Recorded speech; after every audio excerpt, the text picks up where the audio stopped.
प्यारे बच्चों को नमस्कार। तो प्यारे बच्चों, मैं हाजिर हूँ एक बार फिर आपकी 10वीं कक्षा की हिंदी की वर्कशीट को लेकर। और आज की वर्कशीट नंबर है 52 और तिथि है 21/12/2021। तो प्यारे बच्चों, रचनात्मक लेखन के अंतर्गत आपके पाठ्यक्रम में जो अंक योजना है वो 20 नंबर की है, जिसमें हम उन पर चर्चा कर लेते हैं, क्योंकि ये 20 नंबर आपके लिए बहुत ही महत्वपूर्ण साबित होंगे सेकंड टर्म की जो परीक्षा होगी। तो पहले नंबर पे है अनुच्छेद लेखन। इसमें अलग अलग सब्जेक्ट यानी विषय और संदर्भों पर तर्क संगत विचार करने की क्षमता को परखने के लिए कुछ संकेत बिंदु दिए जाते हैं बच्चों। आपको कुछ पॉइंट्स दिए जाएंगे, उनके आधार पर आपको 80 से 100 शब्दों में अनुच्छेद लेखन करना पड़ेगा, यानी अनुच्छेद लिखना पड़ेगा, जिसको आप इंग्लिश में पैराग्राफ राइटिंग भी कहते हैं। ये हमारा है 5 नंबर का। दूसरा आपका पत्र है। पत्र दो तरह के हैं, औपचारिक और अनौपचारिक। यानी कोई भी विषय आपको दे दिया जाएगा, उस पर आपको पत्र लिखना होगा। ये भी आपका 5 अंक का है। तीसरा है कि 20 से 25 शब्दों में विज्ञापन लेखन करना है, आपको एडवर्टाइजमेंट बनाना है। कोई भी टॉपिक या आपको दिया जाएगा, उसके आधार पर आपको एक विज्ञापन तैयार करना होगा। ये भी हमारा 5 अंक का है। चौथा है संदेश लेखन। ये 30 से 40 शब्दों में लिखना होगा। ये आमतौर पर जो होता है शुभकामना संदेश होता है, पर्व त्योहारों पर हम बधाई संदेश देते हैं, शोक संदेश भी होता है, कई तरह के संदेश होते हैं। तो इसकी चर्चा होगी। ये भी 5 अंक का है। तो आज हमें जो चर्चा करनी है प्यारे बच्चों, रचनात्मक लेखन के अंतर्गत हम पत्र की चर्चा करेंगे। और मैं आपको बता दूं, पत्र दो तरह के होते हैं, एक औपचारिक और एक अनौपचारिक। तो प्रश्न पत्र में आपको जो क्वेश्चन पेपर आएगा, आपको पत्र लेखन के लिए दो विषय मिलेंगे। एक औपचारिक विषय होगा, अनौपचारिक, यानी दोनों तरह के हो सकते हैं। आप अपनी पसंद का एक विषय चुनकर उस पर 80 से 100 शब्दों में प्रारूप के आधार पर पत्र लिखेंगे, यानी जो उसका तरीका है लिखने का, उस आधार पर आप पत्र लिखेंगे। अब यहाँ पर आपको दो पत्र दिए गए हैं करने के लिए। पहला है कि नगर विकास प्राधिकरण के सचिव को अपनी कॉलोनी में एक पार्क विकसित करने हेतु एक 80 से 100 शब्दों में पत्र लिखना है। दूसरा है अपने बड़े भाई को सेना में उच्च पद प्राप्त करने की बधाई देते हुए एक 80 से 100 शब्दों में पत्र लिखना है। अब यहाँ देख लें, जो पत्र किस तरीके से लिखाया जाता है, किन बातों का हमें ध्यान रखना है। जो मुख्य बातें हैं, भेजने वाले का नाम और पता, तिथि, पत्र पाने वाले का पद, नाम और पता, संबोधन होता है, पत्र की विषय वस्तु होती है और समापन होता है, और फिर हस्ताक्षर होते हैं। अगर हम यहाँ देखें प्यारे बच्चों, ये एक प्रारूप दे रखा है, यानी कि एक ढांचा दे रखा है पत्र का आपके सामने, अनौपचारिक पत्र का, कि यहाँ देखिए प्रेषक का नाम और पता आता है सबसे पहले। फिर आप तिथि यानी डेट लिखते हैं। फिर आप संबोधन देते हैं, प्रिय भाई बहन, नाना चाचा दादा, जो भी है। फिर यथा योग्य अभिवादन, जो भी आप उचित समझें। फिर उसमें हम हालचाल पूछते हैं, कुशल क्षेम। फिर मुख्य वस्तु, जो बात हम कहना चाहते हैं।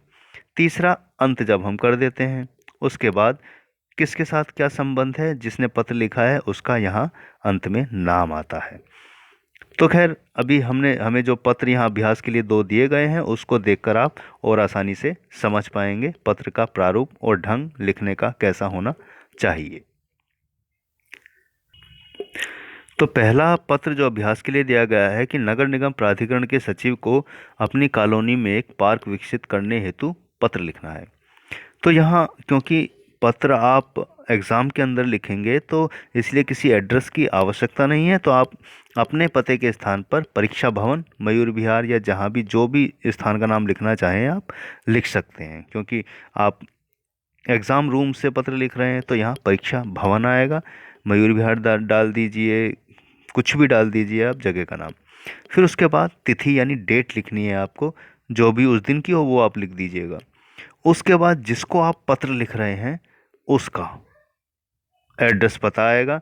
प्रशासनिक अधिकारी है, नगर निगम प्राधिकरण है, मयूर विहार दिल्ली। जगह स्थान आप बदल सकते हैं।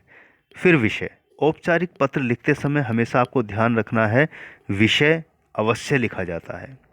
अनौपचारिक पत्र में विषय नहीं आता है। ये छोटा सा अंतर है जिसको आप ध्यान रखिएगा। आमतौर पर बच्चे आप लोग क्या करते हैं कि अनौपचारिक पत्र जो होता है, जो रिश्तेदार भाई दोस्त हम बहन किसी को भी लिखते हैं रिश्तेदारी में, रिलेटिव्स को, उसमें भी हम विषय लिख देते हैं। तो यहाँ हम गलती करते हैं। तो औपचारिक पत्रों में विषय यानी सब्जेक्ट लिखा जाता है, जबकि अनौपचारिक पत्रों में जो इनफॉर्मल लेटर हैं उनमें नहीं लिखा जाता है। अब इतना आपको हिस्सा समझ आया होगा, सभी में लगभग यही इस्तेमाल होता है। अब यहाँ हम शुरू कर देते हैं कि सविनय निवेदन यह है कि मैं इस पत्र के माध्यम से अपने क्षेत्र के उपेक्षित और अविकसित पार्क की ओर आपका ध्यान दिलाना चाहता हूँ। मयूर विहार के क्षेत्र के मुख्य मार्ग के किनारे वर्षों पूर्व एक पार्क की शुरुआत की गई, लेकिन प्रशासनिक लापरवाही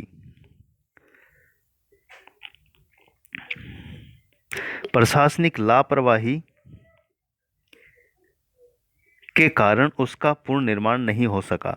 इस क्षेत्र में सुनियोजित और पूर्ण विकसित पार्क की अत्यंत आवश्यकता है तथा इस क्षेत्र के समस्त निवासी इसका संपूर्ण लाभ उठा सकें और अपना स्वास्थ्य लाभ कर सकें। अतः आपसे विनम्र निवेदन है कि आप इस ओर थोड़ा ध्यान दें और इसके पुनर्निर्माण की व्यवस्था करें। इस कार्य के लिए हम आपके आभारी रहेंगे। सधन्यवाद। भवदीय। यहाँ नाम या समस्त क्षेत्रवासी निवासी ये आप लिख सकते हैं।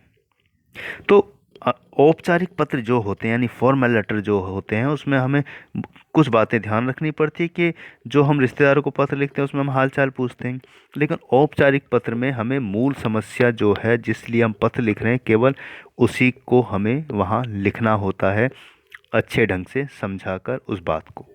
उसके अंदर इनफॉर्मल बातें हम नहीं लिख सकते, जैसे हालचाल पूछना हुआ, इस तरह की चीज़ें हम नहीं पूछ सकते। वहाँ टू द पॉइंट हमें अपनी बात तरीके से लिखनी होती है औपचारिक पत्रों में।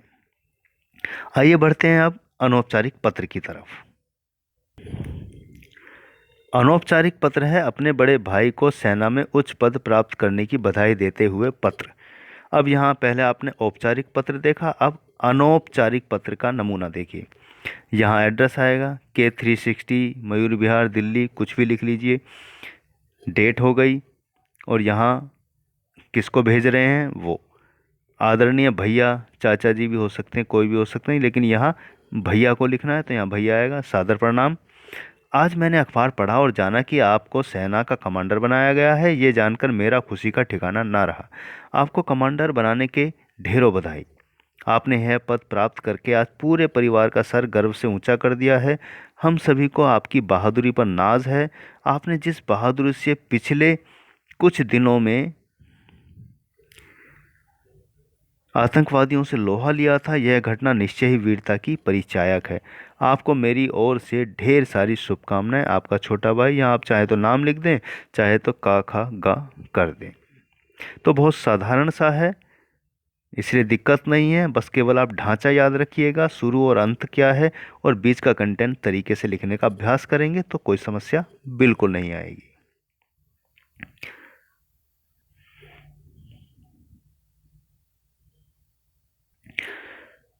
तो इस तरह हमने दोनों पत्रों का अभ्यास किया, औपचारिक और अनौपचारिक। तो प्यारे बच्चों, आशा है कि आपको आज पत्र के दोनों प्रारूप औपचारिक और अनौपचारिक समझ आ गए होंगे। अब अभ्यास आप करेंगे तो और भी स्थिति स्पष्ट हो जाएगी, यानी कि अभ्यास से सब कुछ सुधर जाता है, अच्छा हो जाता है। करत करत अभ्यास के जड़मति होत सुजान, ये दोहा आपने सुना ही होगा। तो इसी के साथ मैं लेता हूँ विदा, मिलूंगा अगली वर्कशीट के समाधान के साथ। तब तक के लिए शुभकामनाएं। मास्क पहनकर ही बाहर जाएं, भीड़ भाड़ में जाने से बचें। बीमारी नया रूप लेकर फिर हमारे बीच आ चुकी है, तो सावधान रहें।